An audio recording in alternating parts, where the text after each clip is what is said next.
গল্প নায়েবান বধূ পর্ব ৩। ওয়েটার খাবার নিয়ে আসতেই ওরি বিরিয়ানির ওপর এক প্রকার হামলে পড়ল। অহন ব্রু কুঁচকে শুধু ওরির কার্যকলাপ দেখল, কিন্তু কিছু বলল না।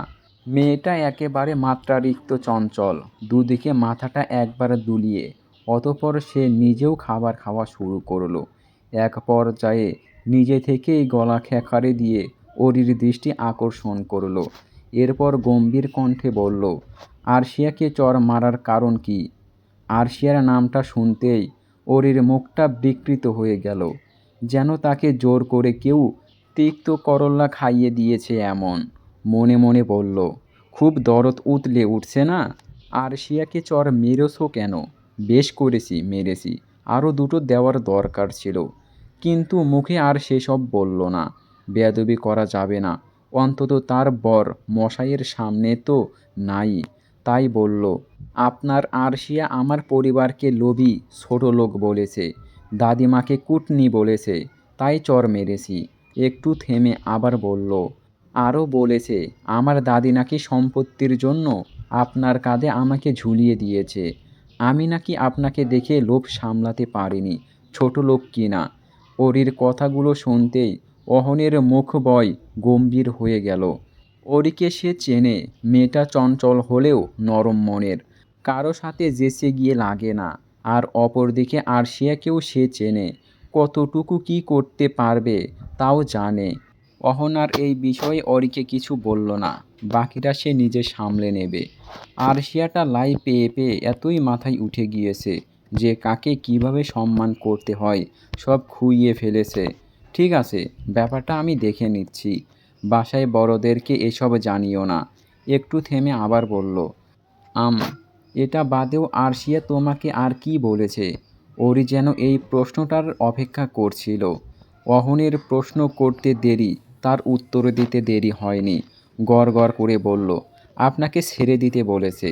প্রথমে একদিন বলেছিল, আমি তেমন পাত্তা দেইনি, কিন্তু এরপরে একদম আঠার মতো লেগে আসে আমার সাথে, আর বারবার শুধু একই কথা বলে, অহন ভাইকে ছেড়ে দাও, অহন ভাইকে ছেড়ে দাও।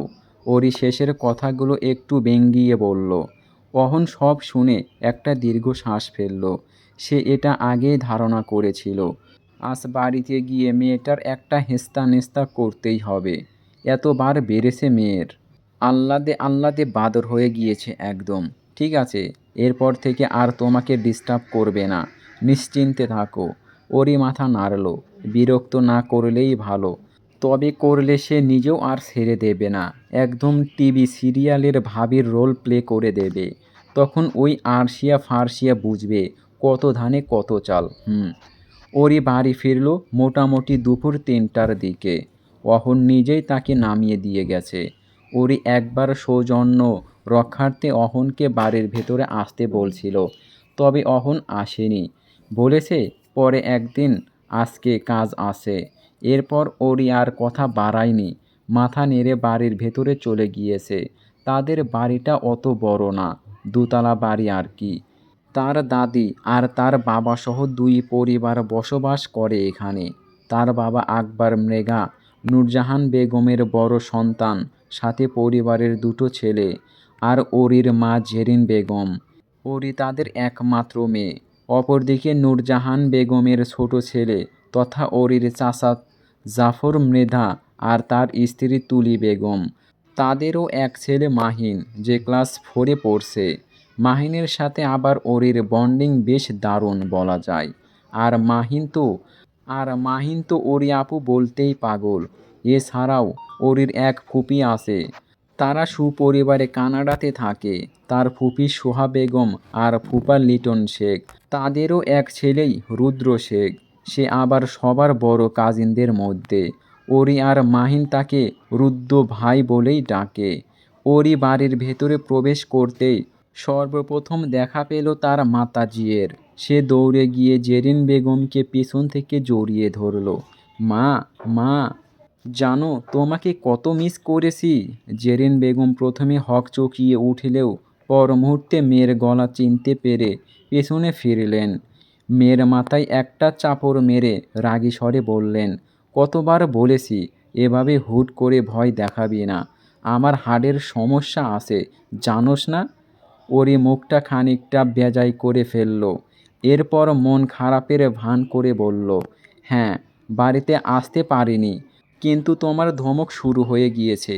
একবারও তো বললেও না আমিও তোকে মিস করেছি। জেরিন বেগম মেয়ের ছন্দ অভিমানে পাত্তা দিলেন না। মেয়ের নাটকে স্বভাব জানেন কি না, তাই তিনিও বললেন, আমি মিস করব, তাও আবার তোকে?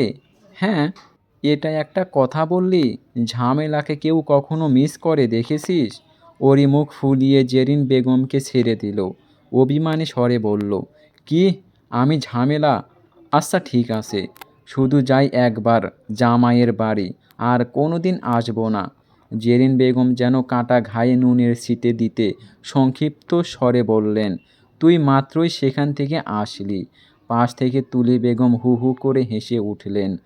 হাসতে হাসতেই বললেন, আহ ভাবি, মেয়েটা মাত্র এসেছে, এসব বলো না। আমাদের ওরি রানী আবার ঝামেলা কিভাবে? তার মতো ভালো ভদ্র মেয়ে তুমি কোথায় খুঁজে পাবে? তুলি বেগমের ঠাট্টাতে ওরি এবার কাঁধে ব্যাগ নিয়ে রাগে দুঃখে হন হন করে নিজের রুমের দিকে হাঁটা দিল। সবাই তাকে নিয়ে মজা উড়াচ্ছে। কোথায় সে দুদিন পর বাড়ি আসলো, একটু সমাদর করবে, কেমন আছে তা জিজ্ঞেস করবে, কিন্তু এসব না করে তাকে নিয়ে সবাই মজা করছে। আজকে শুধু বাবা একবার আসুক, সে সব বলবে। সে নাকি ঝামেলা, তাকে অপমান করলো এভাবে। সে এখন বিবাহিত, তার একটা মান সম্মান আছে না? এখন সন্ধ্যা। আরশিয়া মাত্রই ফ্রেশ হয়ে রুমে প্রবেশ করলো। এতক্ষণ সে নিচে রুহিপু, নাহিদ ভাই আর জিহাদ ভাইয়ের সাথে লুডো খেলছিল। তারা সবাই একসাথে থাকলেই লুডোর আসর বসায়। যদিও আরশিয়া অহনের বিয়ের পর থেকেই চুপচাপ, তবে আজকে সবাই এত জোর করলো যে আর না করতে পারল না। তাই সবার সাথে একদান লুডো খেলে এসেছে। এখন পড়তে হবে। অহন ভাই আবার পড়া নিয়ে খুব স্ট্রিক্ট। ভাই বোনদের সব দিক দিয়ে ছাড় দিলেও পড়ার দিক দিয়ে কোনো ছাড় দেয় না। আর আরশিয়া তো অহন বলতেই পাগল। যেখানে অহন ভাই পড়াশোনায় মন দিতে বলে, সেখানে সে আবার সেটা না করবে কিভাবে? সে তো পারে না, সব বই পুরো ভাজা ভাজা করে ফেলে। আরশিয়া বই নিয়ে পড়ার টেবিলে বসবে, এমন সময় দরজায় নক করার শব্দে সেদিকে তাকালো। আরশিয়া একটু অবাক হলো, এমন সময় আবার কে এলো? সে তো মাত্রই নিচ থেকে আসলো। তবে সেসব প্রকাশ না করে উঠে গিয়ে দরজা খুলে দিল। দরজার সামনে অহনকে দেখতেই তার মুখটা জ্বলজ্বল করে উঠল। ঠোঁট প্রসারিত করে কিছু বলতে যাবে, তার আগে আরেকটা চরের শব্দে ঘরের সব কিছু থমকে গেল। বাদ পড়ল না আরশিয়া নিজেও। অহন ভাই! যে অহন ভাই, সে একটু কাঁদলেই অস্থির হয়ে পড়ত। তার গায়ে ফুলের টোকা পর্যন্ত দিত না। সে অহন ভাই তাকে চড় মারল?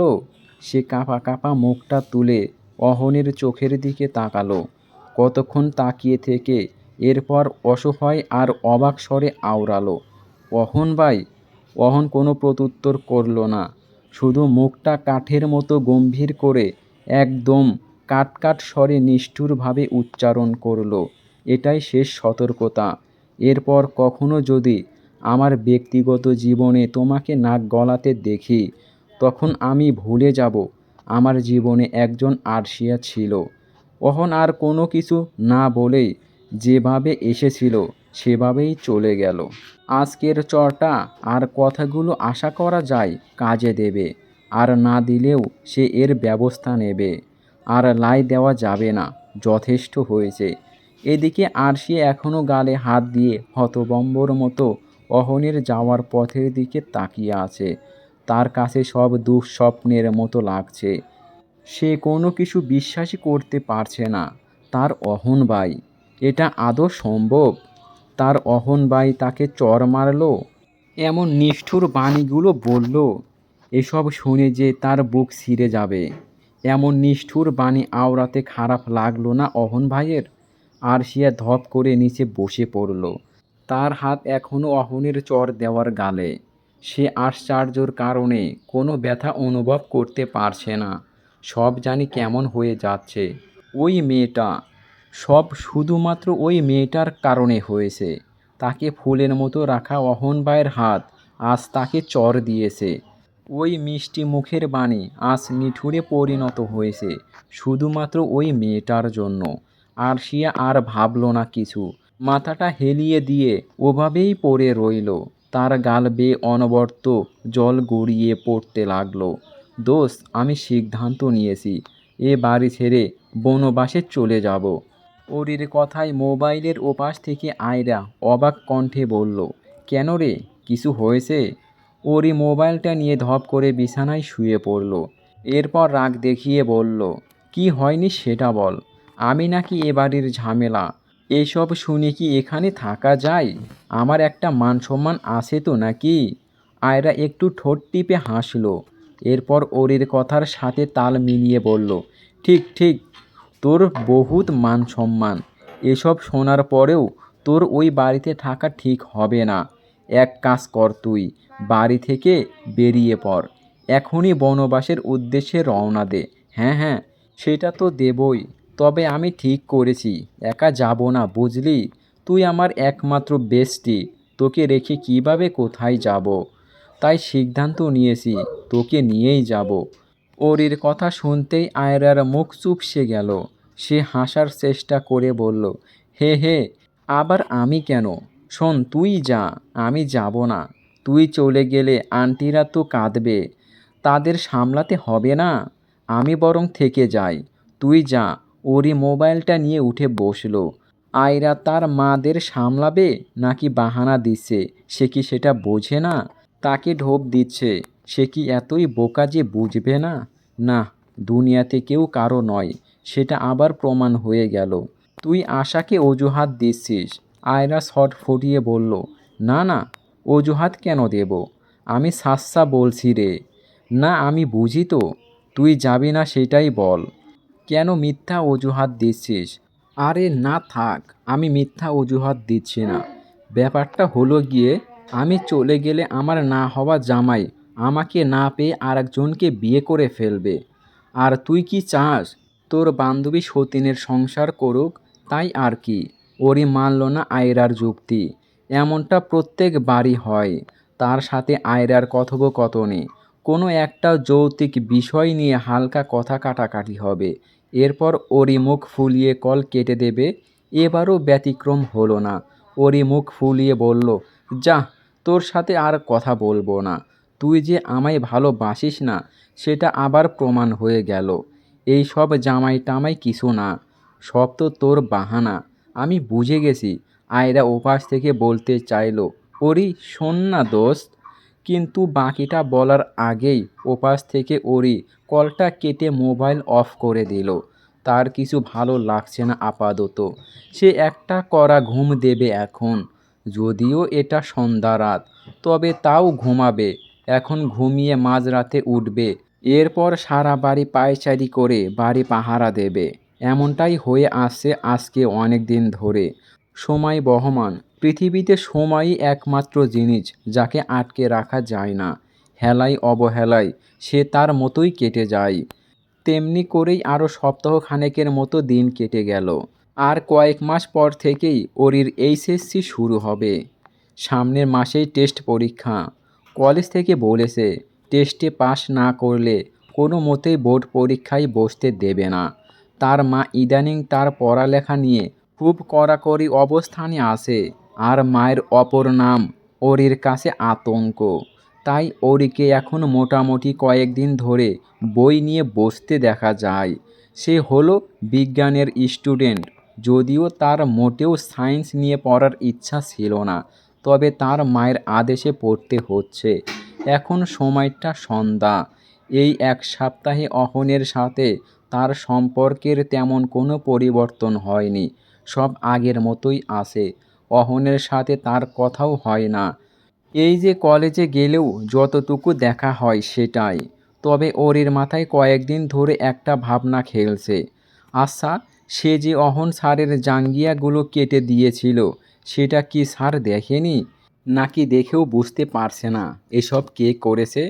কি জানি বাবা, দেখলে তো তার এতদিনে 12টা বেজে যাওয়ার কথা। আবার অন্য ভাবনাও আসছে, নাকি স্যার সব জেনেও তাকে কিছু বলছে না। ওরি শত ভেবেও কোনো উত্তর পেল না। ওরি আর ভাবল না এটা নিয়ে। এখন আর যাই হোক, সে এটাতে কোনোভাবেই না জড়ালেই হলো। এই মেয়ে, তোর ফোন কই? হুট করে পেছন থেকে জেরিন বেগমের কণ্ঠে ওরি হকচকিয়ে পিছনে ফিরল। তার মাটা কোনো আগাম বার্তা না দিয়ে হুটহাট কোথা থেকে জানি উদয় হয়। এমন চলতে থাকলে সে একদিন নির্ঘাত ভয়ে হার্ট অ্যাটাক করে বসবে। উফ মা, তুমি দরজা নক করে আসবে না? জেরিন বেগম মুখটা বিকৃত করলেন। খানিকটা ব্যঙ্গের স্বরে বললেন, ইস, মেয়ের শখ দেখো। এখন ওনার রুমে আসতে আমার দরজা নক করতে হবে? আমি বড় হয়ে গেছি মা, সেটা দেখতেই পাচ্ছি। কতটা বড় হয়েছো। মাহিনও হাসবে এটা শুনলে। ওরই নাক ফুলিয়ে বলল, অপমান করবে না মা। জেরিন বেগম এবারও হেসে বললেন, তোর আবার মান সম্মান আছে নাকি শুনি? এবার আর মায়ের ব্যঙ্গতে ওরই কান দিল না। এখন প্রসঙ্গ না পাল্টালে তার মা এটা নিয়ে আরও আধ ঘন্টা লেকচার দেবে সে জানে। তাই প্রসঙ্গ পাল্টে জেরিন বেগমের প্রথম করা প্রশ্নের উত্তর দিয়ে বলল, তখন আয়রার সাথে কথা বলতে সুইচ অফ হয়ে গিয়েছিল, তাই চার্জে দিয়েছি মাত্র। কোনো কিছু হয়েছে? তোর আর কাজ কি? সারাদিন ঘুরবি আর একটু পর পর ওই মেয়ের সাথে কথা বলবি, এরপর আবার খাবি দাবি। সব শেষে এর পরেও যদি তোর ভালো না লাগে তখন গিয়ে আমাকে জানাবি। ওরি ফের মুখ ফুলিয়ে জেরিন বেগমের দিকে তাকালো। তবে উনি পাত্তা দিলেন বলে মনে হয় না, বরং আসল কথা বললেন, এই নে আমার মোবাইল, তোর শাশুড়ি কল করেছে, কথা বল। তোর ফোনে না পেয়ে আমাকে কল করেছে। ওরই মুখ সেদিকে ফিরিয়েই মোবাইলটা হাতে নিল। জেরিন বেগম মোবাইল দিয়েই চলে গিয়েছেন। চুলোয় রান্না বসানো। ওরই কলটা আনমিউট করে কানের কাছে নিল। এরপর ধীরে সালাম দিয়ে শুধালো, কেমন আছো মামুনি? ওপাশ থেকে খাদিজা বেগম উৎফুল্ল স্বরে বললেন, ভালো আছি মা। তুই ভালো আছিস? ওরিও হাসল, প্রত্যুত্তর করল, ভালো মামুনি। পরপর বলল, সরি গো মামুনি, আমার মোবাইলে চার্জ নেই, তাই আমাকে পাওনি। আরে সমস্যা নেই, শোন, একটা আর্জেন্ট কথা আছে। আর্জেন্ট কথা শুনে ওরই মাথা নাড়ল।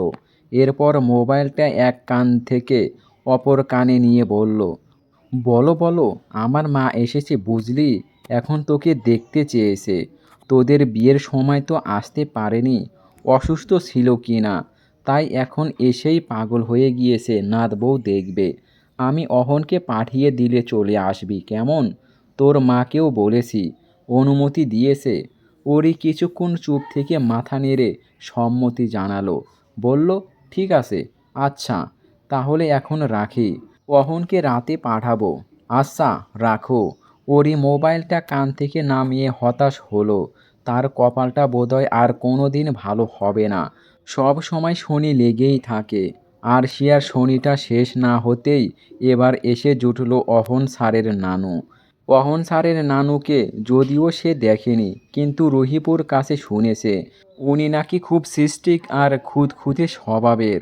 তখনকার যুগের শিক্ষিকা ছিলেন কিনা, তাও আবার গণিতের মতো বিষয়ে। সে তো এমনিতেই গণিতে কাঁচা। একটা জোরে শ্বাস ফেলে ওরই বিছানায় চিত হয়ে শুয়ে পড়ল।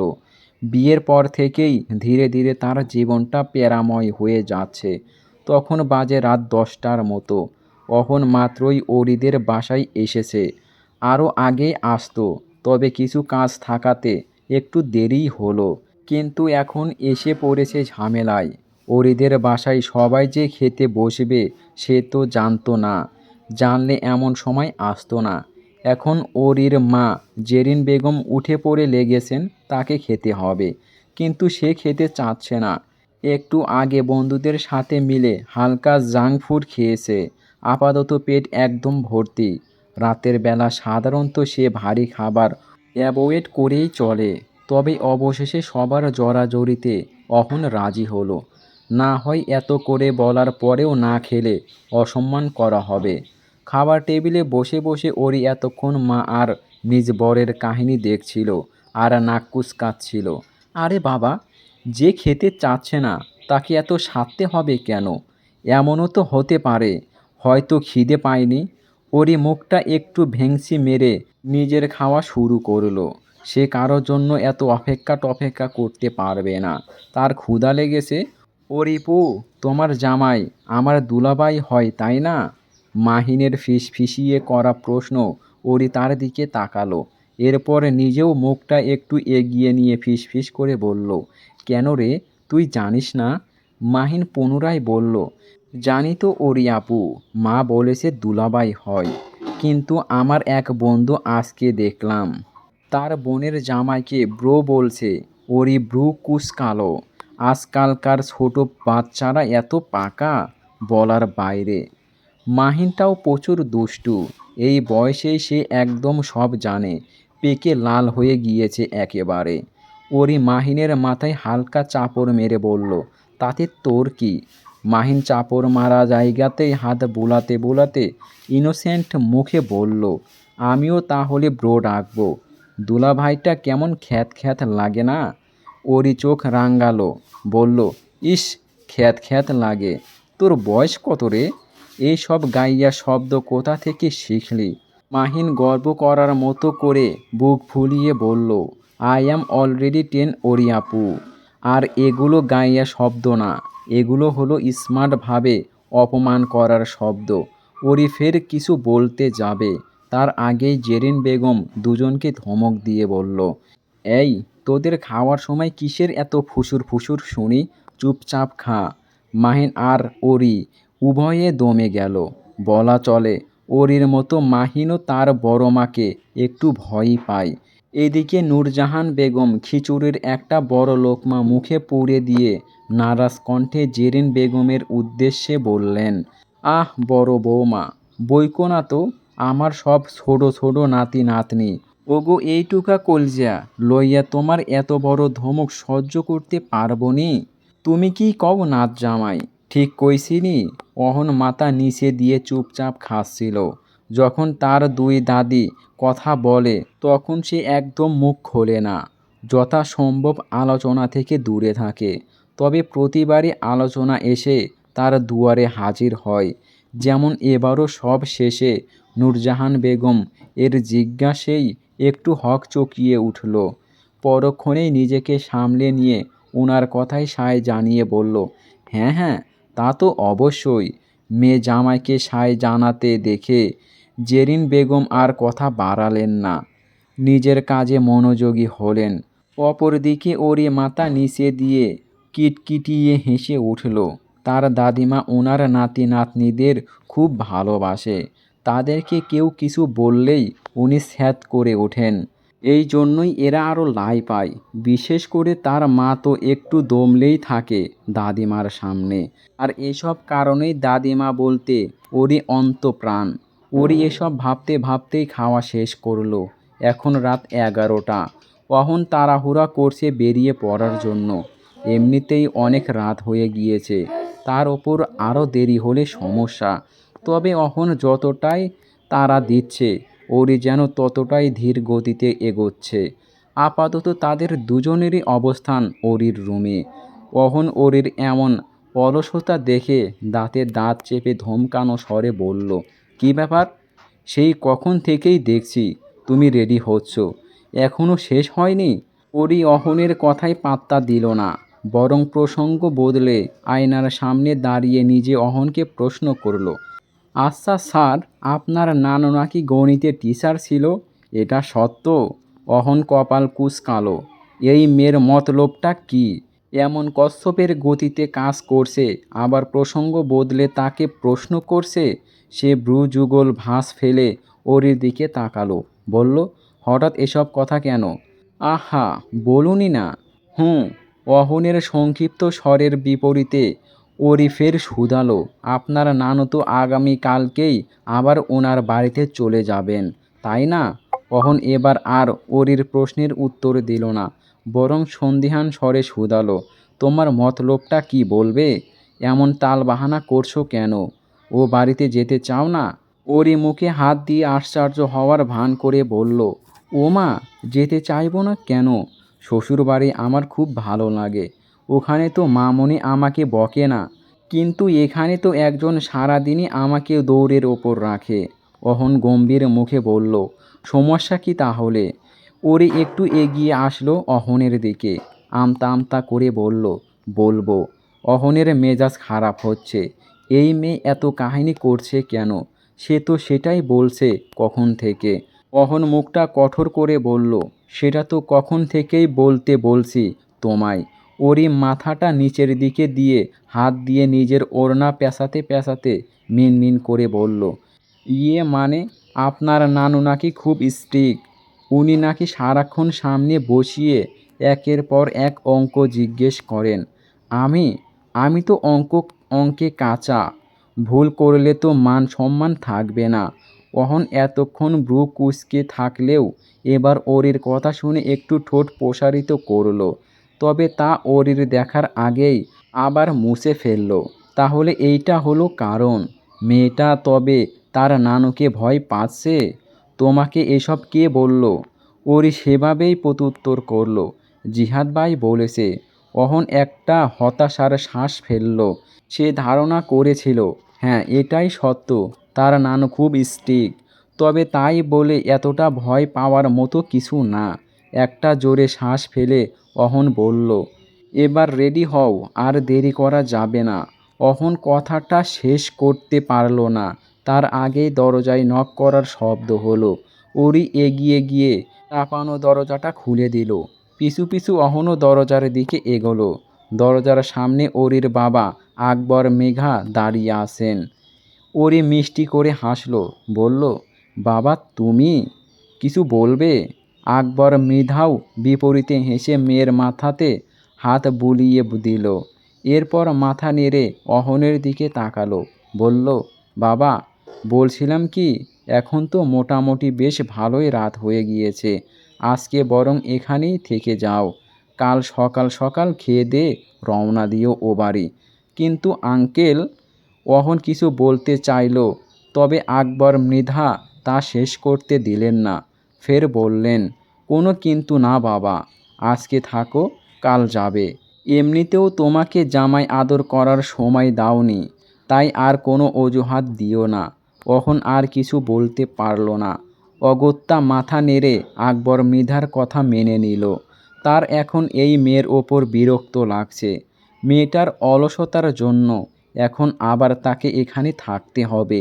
এদিকে ওরি একটু খুশিই হলো তার বাবার এমন প্রস্তাবে, কারণ যত দেরিতে ও বাড়িতে যাবে ততই ভালো। অহন স্যারের নানুকে কম ফেস করতে হবে। কিন্তু পরক্ষণেই আবার অহন স্যারের থাকার কথা ভেবে চিন্তায় পড়ে গেল। অহন স্যার থাকবে মানে তো তার রুমে থাকবে। এটা মনে পড়তেই ওরি বেচারি পারে না এবার নিজের কপালে নিজে থাপড়ায়। তাকে কি এখন অহন স্যারের সাথে একই রুমে একই বিছানায় থাকতে হবে? না না, সে পারবে না। ওরি পেছনে ফিরে অহনের দিকে তাকালো। এরপর মেঝেতে নখ খুঁটতে খুঁটতে অহনের উদ্দেশ্যে আওড়ালো, স্যার, আমি আপনার সাথে এক রুমে একই বিছানায় কিছুতেই থাকতে পারবো না। অহন ওরির কথায় ভ্রু কুঁচকালো। এটা তার মাথাতেই আসেনি। ঠিকই তো, এখন এই বিরক্তিকর মেয়েটার সাথে সারাটা রাত পার করতে হবে। ও গড! অহন দুদিকে মাথা দুলালো। এরপর নির্বিকার স্বরে বলল, আচ্ছা তাহলে বেরিয়ে যাও। অহনের এমন নির্বিকার কথা শুনে ওরি হাঁ করে অহনের দিকে তাকিয়ে রইল। কি বলল তাকে? তার রুম থেকে সেই বেরিয়ে যাবে? বললটা কি তাকে এটা? ওরি ফুঁসে উঠল, নাক ফুলিয়ে গিয়ে অহনের বরাবর দাঁড়ালো। সে অহনের একদম বুক বরাবর পড়ে। তাই অহনের চোখের দিকে তাকাতে তাকে মাথা উঁচিয়ে তাকাতে হয়। ওরি সেভাবেই তাকালো। বলল, কি বললেন এটা? অহন কিছু না বোঝার মতো করে দু কাঁধ উঁচিয়ে বলল, কি বললাম? ওরি কোমরে হাত রেখে প্রত্যুত্তর করল, এই যে আমাকে বেরিয়ে যেতে বললেন। অহন ঠোঁট বাঁকিয়ে হেসে বিছানায় বসল। এরপর ফের নির্বিকার স্বরে বলল, তো ভুল কি বলেছি? ওরি অহনের পিছু পিছু বিছানার সামনে গেল। এরপর আগের মতোই নাক ফুলিয়ে বলল, ভুল কি বলেননি? আমি আমার রুম থেকে বেরিয়ে যাব কেন? একটু আগে তো তুমিই বললে আমার সাথে এক রুমে এক বিছানায় থাকতে পারবে না। তাই তোমাকে বেরিয়ে যেতে বলেছি। সমস্যা তো তোমার হচ্ছে, আমার না। ওরই যেন অহনের যুক্তি শুনে মুখের কথা হারিয়ে ফেলল। কতক্ষণ হাবার মতো অহনের মুখের দিকে তাকিয়ে হতাশার শ্বাস ফেলে মাথাটা দুদিকে নাড়ল। না, অহন স্যারের সাথে সে পারবে না। ওরই হাত জোর করে ক্ষমা চাওয়ার ভঙ্গিতে বলল, ভুল হয়েছে আমার, ক্ষমা করে দিন। আপনার সাথে কথাই পারবো না। অহন শুধু ব্রু কুঁচকে দেখল, কিছু বলল না, বরং মোবাইলটা বের করে তা স্ক্রল করতে লাগলো। এদিকে ওরই চিন্তিত হয়ে হাতের নখ কামড়াচ্ছে। সে তো কিছুতেই এই লোকের সাথে ঘুমাবে না। একদম ছোট থেকেই তার বেশিরভাগ সময়ে একা থাকার অভ্যাস। দরকার পড়লে মাঝে মাঝে রুম শেয়ার করতে হয়, তবে তখন তো মেয়েদের সাথে করে। কিন্তু আজকে তো সেটা একজন পুরুষের সাথে করতে হবে, তাও আবার তার বর। তার ওপর মরার ওপর খাড়া ঘি হিসাবে সেই বরটা তারই কলেজের টিচার। নাহ বাবা, তার পক্ষে কোনোভাবেই সম্ভব না। ওরই নখ কামড়াতে কামড়াতে সমস্ত রুমে ইতিমধ্যে 3বার পায়চারি করে ফেলেছে। সে বিষয়টা কিভাবে সমাধান করবে সেটা চিন্তা করছে। তার আবার চিন্তায় থাকলে নখ কামড়াতে ইচ্ছে হয়, অদ্ভুত ইচ্ছে। তবে সে এমনই করে। ওরই রুমে পুরোটা ঘুরে কর্নারে এসে দাঁড়ালো, ফের আবার হাঁটা শুরু করলো। এমন সময় নিজের মুখের সামনে অহনের 2 হাত দেখে থেমে গেল। ওরই কপালে ভাঁজ ফেলে অহনের দিকে তাকালো। অহন একদম ওরির মুখের সামনে তার 2টো হাত বাড়িয়ে আসে। ওরি বুঝল না কিছু, এমনভাবে তার সামনে হাত বাড়িয়ে আসে কেন, লাগবে নাকি কিছু? সে জিজ্ঞাসু দৃষ্টিতে অহনের দিকে তাকালো, এরপর ব্রু কুঁচকে শুধালো, এভাবে মুখের সামনে হাত বাড়িয়ে আসেন কেন, কিছু লাগবে? অহন গম্ভীর স্বরে বলল, না। ওরই মাথা উঁচিয়ে অহনের চোখের দিকে তাকালো, আশ্চর্য কণ্ঠে বলল, তবে? অহন প্রত্যুত্তর তার নিজের হাতের নখের দিকে ইশারা দিয়ে বলল, তখন থেকে দেখছি নিজের হাতের নখ খেয়ে দে আর কিছু পাচ্ছ না বলে আঙ্গুল কামড়াচ্ছ, তাই তোমাকে একটু সাহায্য করলাম, এই আর কি। পরপর একটু থেমে পুনরায় গম্ভীর স্বরেই বলল, এছাড়াও আগামীকাল বৃহস্পতিবার, নখগুলো বড় হয়েছে, কালকে কাটতেই হতো, তাই বরং তুমি কেটে দাও এখন। তোমার দাঁত বোধহয় অনেক শার্প। ওরই কথাগুলো শুনে ওয়াক ওয়াক করতে করতে 2 পা পিছিয়ে গেল। সে নিজের নখ কামড়ায় বলে কি এবার নখ কাটার ব্যবসা খুলে বসেছে নাকি? মানুষের নখও কামড়াবে? ছি ছি, তার তো ভেবেই গা গুলিয়ে উঠছে। অথচ অহনকে দেখো, সে যেন কথাগুলো সব সময়কার মতো গম্ভীর মুখে স্বাভাবিকভাবে বলছে।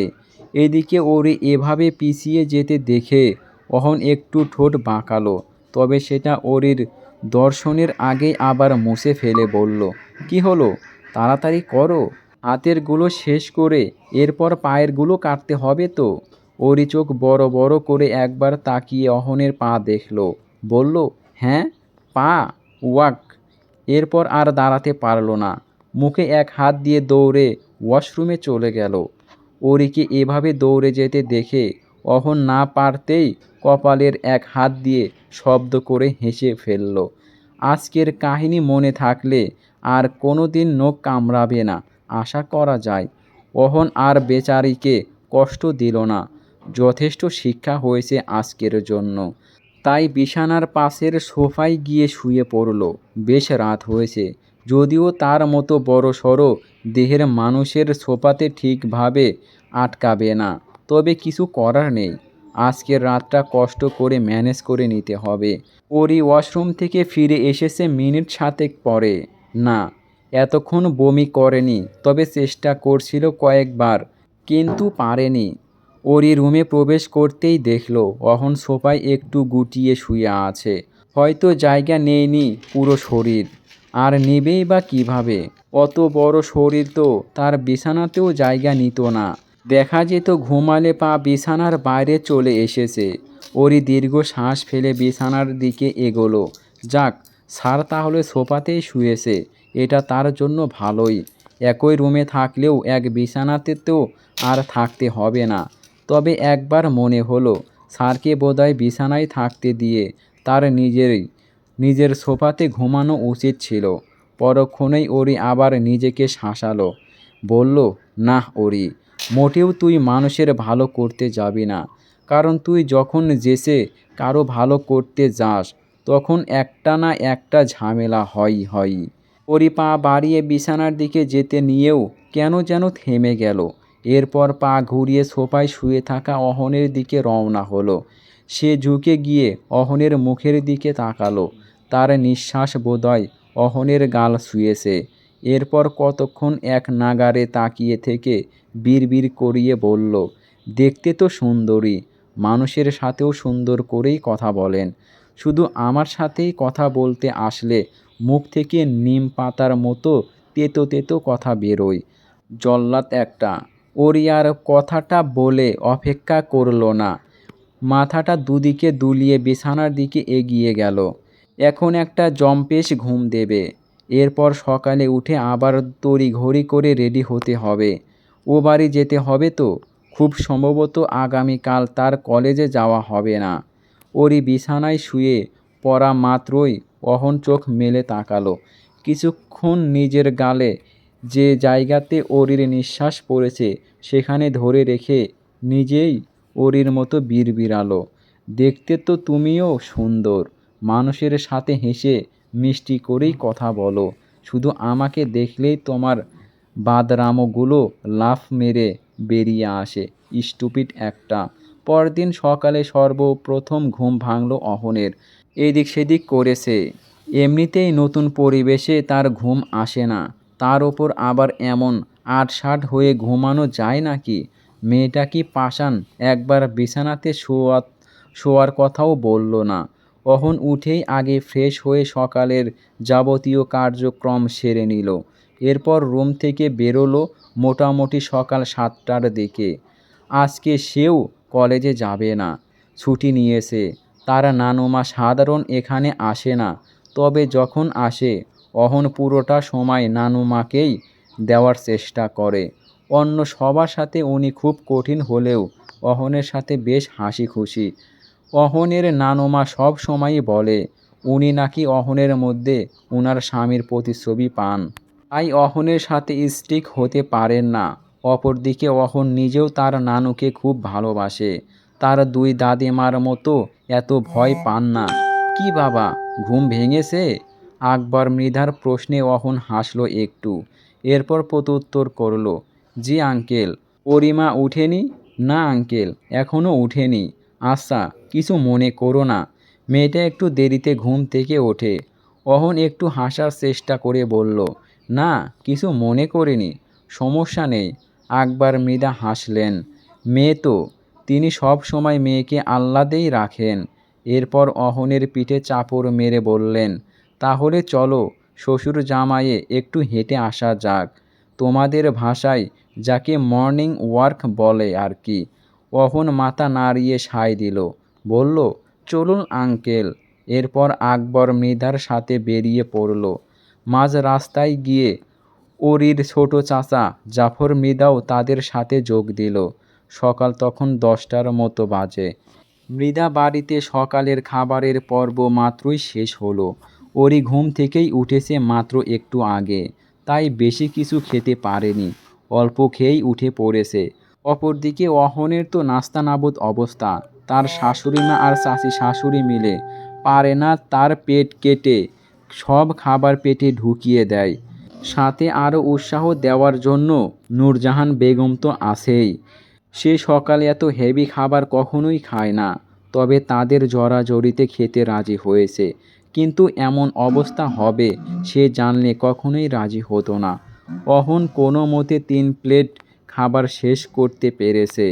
এরপর আর কিছু না বলে একদমে ওরির রুমে এসে থেমেছে। ওরি তখন তার জামা কাপড় গোছাচ্ছিল।